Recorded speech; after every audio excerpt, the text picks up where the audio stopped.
Now Dinah, the daughter whom Leah had by Jacob, went out to see the women of that country. And when Shechem, the son of Hamor the Hivite, who was the chief of that land, saw her, he took her by force and had connection with her. Then his heart went out in love to Dinah, the daughter of Jacob, and he said comforting words to her. And Shechem said to Hamor, his father, "Get me this girl for my wife."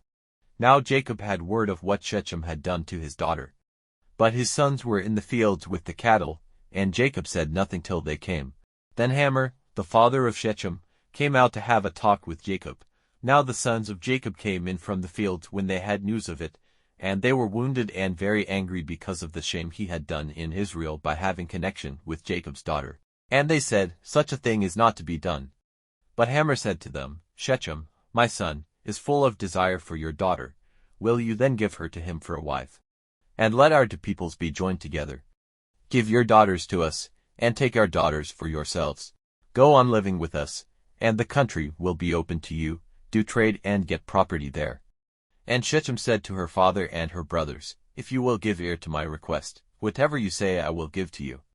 However great you make the bride price and payment, I will give it, only let me have the girl for my wife." But the sons of Jacob gave a false answer to Shechem and Hamor his father, because of what had been done to Dinah their sister.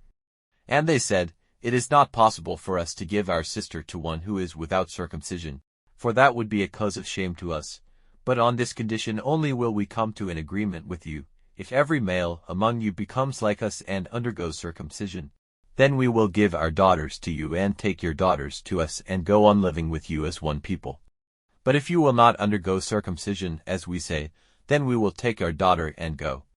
And their words were pleasing to Hamor and his son Shechem. And without loss of time the young man did as they said, because he had delight in Jacob's daughter, and he was the noblest of his father's house. Then Hamor and Shechem, his son, went to the meeting place of their town, and said to the men of the town, "It is the desire of these men to be at peace with us. Let them then go on living in this country and doing trade here, for the country is wide open before them. Let us take their daughters as wives and let us give them our daughters. But these men will make an agreement with us to go on living with us and to become one people, only on the condition that every male among us undergoes circumcision as they have done. Then will not their cattle and their goods and all their beasts be ours. So let us come to an agreement with them so that they may go on living with us." Then all the men of the town gave ear to the words of Hamor and Shechem his son. And every male in the town underwent circumcision. But on the third day after, before the wounds were well, two of the sons of Jacob, Simeon and Levi, Dinah's brothers, took their swords and came into the town by surprise and put all the males to death. And Hamor and his son they put to death with the sword, and they took Dinah from Shechem's house and went away. And the sons of Jacob came on them when they were wounded and made waste the town because of what had been done to their sister. They took their flocks and their herds and their asses and everything in their town and in their fields, and all their wealth and all their little ones and their wives. Everything in their houses they took and made them waste.